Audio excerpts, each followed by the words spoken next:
বিহান শিশু কল্যাণ সমিতির উদ্যোগে খানাকুলের রামনগর অতুল বিদ্যালয়ে এক আইনি সচেতনতা শিবির অনুষ্ঠিত হলো। ছাত্রছাত্রীদের মধ্যে আইনি বিষয়ের সচেতনতা বাড়ানোর উদ্দেশ্যেই এই শিবির বলেই জানা গেছে। এদিন এখানে ছাত্রছাত্রীরা ছাড়াও উপস্থিত ছিলেন বিদ্যালয়ের শিক্ষক শিক্ষিকা ও সংগঠনের পদাধিকারী ও আইনজীবীরা। এই শিবিরে সাইবার ক্রাইম, শিশু নিগ্রহ, নারী সুরক্ষা, শিশু শ্রমিক সহ বিভিন্ন বিষয়ে ছাত্রছাত্রীদের অবগত করা হয়। এগুলো কিছু কিছু এই ইন্টারনেটকে ব্যবহার করে ম্যাল প্র্যাকটিস হচ্ছে, যেগুলো অসৎ উদ্দেশ্যে কাজে লাগাচ্ছে, সেইগুলোকে আমাদের আটকাতে হবে। আজকে শুধুমাত্র আমরা এটা জানবো, নিজেদের জন্য নয়, সকলকে জানাবো, এবং আমরা ভবিষ্যৎ প্রজন্মে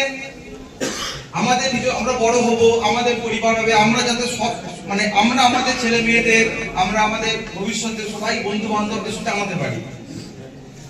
একটা সাইবার ল, মেন জিনিস সাইবার ল যেটা আমাদের ফলো করতে বলা হয় সাইবার এথিক্স, যে আমরা ইন্টারনেট ব্যবহার করব, কিন্তু আমরা ইন্টারনেট ব্যবহার করব কিছু এথিক্স মেনে। সেই এথিক্সটা কি, যে সন্তোষ বাবু বলছিলেন যে আমরা আমাদের যেন প্রোফাইল পিকচার লক করে রাখি, 100 বার লক করে রাখা উচিত। প্রোফাইল পিকচার, ওই প্রোফাইল পিকচার দিয়ে ওই নামের অনেক ফেক অ্যাকাউন্ট ক্রিয়েট হয়ে যায়। তোমরাও দেখবে তোমার নামে একটা অ্যাকাউন্ট আছে, আমার নিজের হয়েছে, আমি কমপ্লেন করেছি। তাহলে এক্ষেত্রে কি করব? প্রথমত লক করে রাখবো, তারপরেও যদি কোনোভাবে হ্যাক হয়ে যায়, আমার প্রোফাইল পিকচারতে অন্য প্রোফাইল ক্রিয়েট হয়ে যায়, প্রথম সেটাকে বলা হয় সাইবার বুলিং। কি, ওখানে রিপোর্ট অপশন থাকে, একটা নিজেতে ওখানে রিপোর্ট অপশন থাকে, ওইটা রিপোর্ট করব। রিপোর্ট করলে কিছু একটা কারণ দিতে বলে, নিজের মতো করে, যে this is fake profile using my profile picture দিয়ে রিপোর্ট করে দেবো। আপাতত তখনই না বন্ধ, কিন্তু ওই প্রোফাইলটা সার্ভেলেন্স হয়ে যাবে। সবকিছু তো সাইবার লর একটা সার্ভেলেন্স আছে, উপরে ভালো লোক তো আছে, তারা দেখছে। সাইবার লর IT act, information technology act নিয়ে যারা কাজ করে, আমাদের প্রচুর আছে এরকম ডিপার্টমেন্ট যেখানে এই ফ্রড করে না হয় সেই জন্য দেখার জন্য, তারপরেও হচ্ছে কেন কিনা আমরাই সেখানে সুযোগ করে দিচ্ছি। আর দ্বিতীয় নম্বর যে বলা হয় ডাউনলোডিং, আমরা কি ডাউনলোড করব কি করব না সেটা কিন্তু সবকিছু আমরা যদি ঘাঁটি দেখতে পাবো, যে আমাদের সাসপিসিয়াস লিংক কিছু থাকে, যে এখানে ক্লিক করুন আপনি এত টাকা জিতবেন, এখানে ক্লিক করুন আপনি এই ট্রিট পেয়ে যাবেন, এইগুলোতে ক্লিক করা যাবে না। আমাদেরকে নেট ইউজ না করলে আমরা আজকেকার দিনে একটা কলেজের বা স্কুলের প্রজেক্ট তৈরি করতে পারবো না, করতে হবে। স্কুল ছেড়ে দিচ্ছি, প্রি প্রাইমারি যারা বাচ্চাগুলো বাড়িতে, তারা দেখবে প্রজেক্ট নিয়ে আসে, যেমন তৈরি করে দাও, তাহলে ইন্টারনেট লাগবেই আমাদের। আর দ্বিতীয় নম্বর কি, যেটা মেইন জিনিস, যেটাকে বলা হয় অনলাইন প্রিডেটর। বিশেষ করে এটা ফেস করবে দেখবে আমার বোনেরা, একটু যারা বড় হবে, প্রোফাইল পিকচার দেবে, প্রচুর প্রচুর ফ্রেন্ড রিকোয়েস্ট আসবে। শুধু মেয়েরা কেন বলবো, ছেলেদেরও আসে, ছেলেদের পেজও থাকে, অসুবিধা কিছু নেই। প্রচুর ফ্রেন্ড রিকোয়েস্ট আসবে ফেক প্রোফাইলে, দারুণ দারুণ দেখতে, লেখা ছেড়ে দাও, অনেক রকমের প্রোফাইল লোভনীয় দিয়ে প্রোফাইলে আসবে। আমরা দিন একদিন অ্যাকসেপ্ট করব না এগুলো। আমরা কাকে অ্যাকসেপ্ট করব? এগুলোই বলে চুজ ইওর ফ্রেন্ড ওয়াইজলি। হ্যাঁ, তাহলে কি আমি আমার পরিচিত ছাড়া ফ্রেন্ড সার্কেল বাড়াবো না? বাড়াবো। আগে তার প্রোফাইলে গিয়ে দেখবো তার সে আমার ফ্রেন্ড রিকোয়েস্ট পাঠালো কেন, সে কিভাবে আমার সঙ্গে লিংক আছে, সে কোনো না কোনো ফ্রেন্ডের কমন ফ্রেন্ড হতে হবে। আর না হলে একটা অজানা লোক আমার সাথে বন্ধুত্ব কেন করবে, এই কোশ্চেনটা মনে রাখবে। তাহলে কি হবে, যে যারা তোমার প্রোফাইলে ঢুকতে না পারলে তোমার প্রোফাইল তারা চেক করতে পারবে না। এটা কিন্তু আমরা সবাই জানি মোটামুটি, যে প্রোফাইল কেউ কারো দুম করে যাওয়া যাবে না।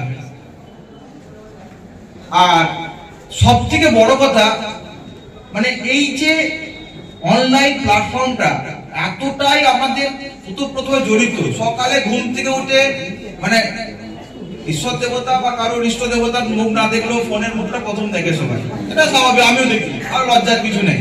এবং রাত্রে ঘুমানোর সময় ফোন না দেখলে ঘুম আসবে না, এটা কারোরই আসে না। তাহলে একটু না একটু দেখবে। আর যত বড় হবে, আজকে সবারই কাছে না ফোন থাকলে, কলেজে পড়লে বা নিজে প্রফেশনাল ফিল্ডে যেটার মধ্যে যাবে, ফোন তো পাবেই। তাহলে এই জায়গাগুলো, আর মেইনলি সব থেকে বড় জিনিস যেটা আমরা ভুল করি, সবাই ভুল করি, যে আমরা আমাদের পার্সোনাল ডেটাগুলো আমরা লোককে ইচ্ছা করে আগে কি ছিল? আগে ছিল ওই ছেলেটাকে জানতি যেটা একটা ভালোবাসা দিত একটা না জেনে পরিচিতার পেছনে চলে যাওয়া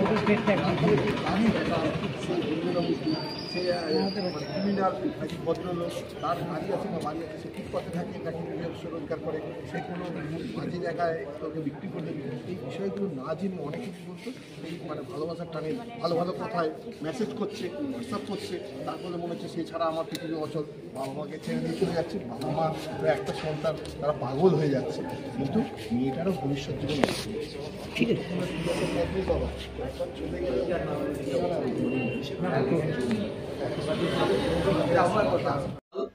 প্রজাতন্ত্র দিবস বা সাধারণতন্ত্র দিবস অর্থাৎ 26শে জানুয়ারি 1947 সালের 15ই আগস্ট ভারতবর্ষ স্বাধীনতা লাভের পর 1950 সালের 26শে জানুয়ারি আসমুদ্র হিমাচল এই উপমহাদেশ ভারতীয় উপমহাদেশে এই সংবিধানের আইন লাগু হয় 26শে জানুয়ারি থেকে।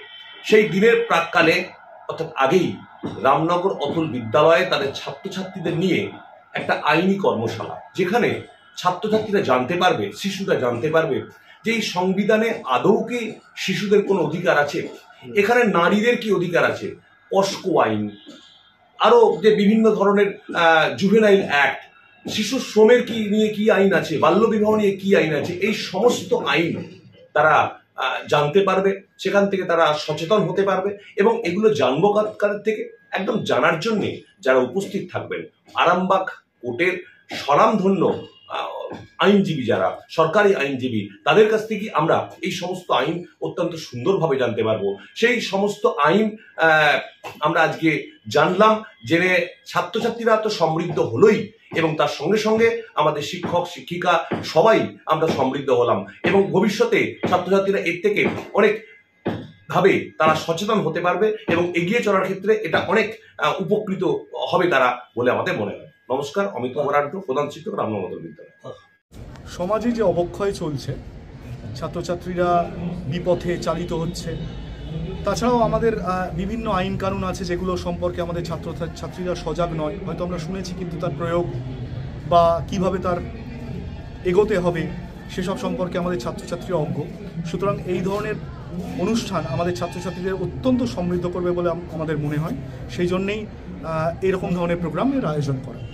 উপকৃত হবে ছাত্রছাত্রীরা, ভীষণভাবে উপকৃত হবে।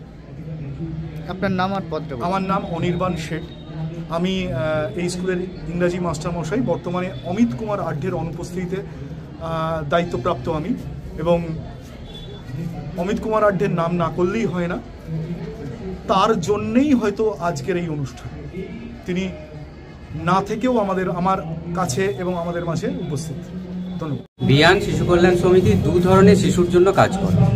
একটা হচ্ছে যারা অত্যন্ত গরিব শিশু, একদম 0 থেকে 18 বছর বয়স পর্যন্ত, তাদেরকে যে কোনো ফিনান্সিয়াল হেল্প, মেডিকেল হেল্প সব দেওয়া হয়। আর একটা করে সব ধরনের শিশুর জন্য আইনি সচেতনতা শিবিরের আমরা একটা ব্যবস্থা করছি, কারণ সমাজে অপরাধ অনেক বাড়ছে। যেমন আমরা দেখি যে চিকিৎসার ক্ষেত্রে কী হয়, হঠাৎ হাত পা কেটে গেল, বাড়িতে একটা ফার্স্ট এডের ব্যবস্থা থাকে, যদি ফার্স্ট এডটা কিন্তু এমন কিছু নয়, কিন্তু ফার্স্ট এডটা অনেক মানুষকে বাঁচিয়ে দেয়। ঠিক একই রকমভাবে আইনের ক্ষেত্রে আমরা একটা ফার্স্ট এড চালু করেছি, যে প্রতিটা শিশু, তার গার্জেন এবং স্কুলের টিচাররা, নন টিচিং স্টাফ যারা যারা শিশুর সাথে যুক্ত আছে, প্রত্যেকে আইনের একটা প্রিলিমিনারি নলেজ প্রত্যেকে পাবে। আমরা প্রায় 9 থেকে 10টা ভীষণ গুরুত্বপূর্ণ, যেগুলো প্রতিটা শিশুর কাজে লাগবে অ্যাক্টের ওপর, আমরা সমস্ত স্কুলে চেষ্টা করছি। এখানকার যিনি additional district inspector of school আছেন সেকেন্ডারি এডুকেশন, ওনার সহযোগিতায় আমরা আরামবাগের যারা সিনিয়র মোস্ট অ্যাডভোকেট বাবু আছেন, পাবলিক প্রসিকিউটর, যাদের প্রত্যেককে চেন এবং প্রচুর অভিজ্ঞ, তাদেরকে দিয়ে চেষ্টা করছি যে শিশুদের মধ্যে একটা অ্যাওয়ারনেস বাড়াতে, যাতে করে দেখা যায় যে আগামী দিনে ক্রাইমের রেটটা কমে। এবং তার সাথে আরও একটা ব্যাপার, যে শিশুরাও অনেক সময় অনেক অপরাধে জড়িয়ে পড়ে, এই যে অপরাধ করলে তার যে শাস্তিটা কি হতে পারে সেটাও আমরা একটা তাদের সামনে তুলে ধরছি, যেখানেও তাদের একটা ভয় থাকবে। এবং বর্তমান দিনে যত সমাজ এগিয়ে যাচ্ছে, ক্রাইমের রেটটাও বাড়ছে এবং নতুনভাবে ফর্ম নিচ্ছে, তাই সমস্ত কিছু শিশুদের সামনে তুলে ধরে একটা ভালো সমাজ আমরা তৈরি করব। এবং আমরা পশ্চিমবঙ্গের যত শিশু আছে সবাইকে আমরা একটা ভালো রকম একটা আদর্শ শিশু তৈরি হতে পারে এবং আইন সম্পর্কে যেন প্রতিটা বাড়িতে পৌঁছে যায়, সেটা আমরা চেষ্টা করছি। সেই লক্ষ্যে আজকে এই রামনগর অতুল হাই স্কুলে আমরা একটা ক্যাম্প আয়োজন করেছি। বিশেষ করে তো গ্রাম অঞ্চলের দিকে মেয়েরা বেশি হয়, সেই জন্যই আমাদের অফিসটা হচ্ছে আরামবাগে, কিন্তু আমরা টার্গেট করছি আরামবাগ থেকেও বাইরে যে গ্রামগুলো আছে কারণ আমরা আরামবাগ বয়েজ আছে, গার্লস আছে, সেগুলোকে আমরা প্রেফারেন্স না দিয়ে আমরা যেমন আগের দিনে ঝরিয়া হাই স্কুল করেছি, একদম দূরে বাঁকুড়ার একটা গ্রামে করেছি, খানাকুলে করছি, একটাই উদ্দেশ্যে যে যাদের কাছে সাধারণত কোর্ট বা কাছারি এসব পৌঁছাতে পারে না, বা যারা ভয় আছে একটা, এখন থানাতে যেতে পারে না, অনেক সামান্য জিনিস, যেমন আমি একটা এক্সাম্পল দিচ্ছি, হওয়ার পর তার যদি মেডিকেলটা প্রপার না হয় বা তার থানা বা কোর্ট সম্পর্কে যদি একটা ভয়ের ধারণা থাকে, সে কিন্তু কোনোদিন সুবিচার পাবে না। আমরা চেষ্টা করছি তাকে বা সেই ধরনের শিশুদের কাছে একদম একটা স্বাভাবিক পরিবেশ তৈরি করে দিতে, যে সে থানাতে যাবে, তার কোনো অপরাধ হলে থানাতে এমন নিয়ম চালু হয়েছে বর্তমানে পক্সো অ্যাক্টের, যে ভিজি যে আছে, ভিকটিম গার্ল, বা যে অভিযোগ করছে তাদের সমস্ত পরিচয় গোপন রাখা হয়, যেটা কিন্তু অনেকে জানে না। এমনকি কোর্টে যখন সাক্ষী হয়, আরামবাগ আদালতে একটা স্পেশাল পক্সো কোর্ট হচ্ছে, যেখানে ভিজি যেদিকে ঢুকবে আসামি সেদিকে ঢুকতেই পারবে না। অনেক কিছু ব্যবস্থা করা হচ্ছে যেগুলো কিন্তু শিশুরা জানে না। আমরা চেষ্টা করছি যাতে শিশুদের মধ্যে যে ভয়টা আছে, একটা খুব ধারণা আছে, থানা আগিয়ে এসেছে, কোর্ট আগিয়ে এসেছে, শুধুমাত্র আমাদের ধারণাটা সমস্ত বাচ্চাদের কাছে নাই, সেটা আমরা পৌঁছে দেওয়ার একটা চেষ্টা করি। আপনার নাম আর পদটা বলুন। আমার নাম হচ্ছে সুশোভন মুখার্জি, বিহান শিশু কল্যাণ যে সমিতি আছে সেখানকার সম্পাদক এবং আরামবাগ মহকুমা আদালতের একজন কর্মচারী। শীততাপ নিয়ন্ত্রিত অত্যাধুনিক রেস্টুরেন্ট ময়ূখ রেস্টুরেন্ট। এখানে পাবেন চাইনিজ, পোলাও, বিরিয়ানি, তন্দুরি সহ সমস্ত রকম খাবার। এছাড়াও কাস্টমারদের সুবিধার্থে হোম ডেলিভারির বিশেষ ব্যবস্থা রয়েছে। পাশাপাশি যে কোনো অনুষ্ঠানের জন্য ভাড়া দেওয়া হয়। আমাদের ঠিকানা খানাকুল হেলান সংলগ্ন তিলক চক। Phone number 8617492616 9732162360। সেরা খাবারের স্বাদ পেতে আজই আসুন ময়ূখ রেস্টুরেন্টে।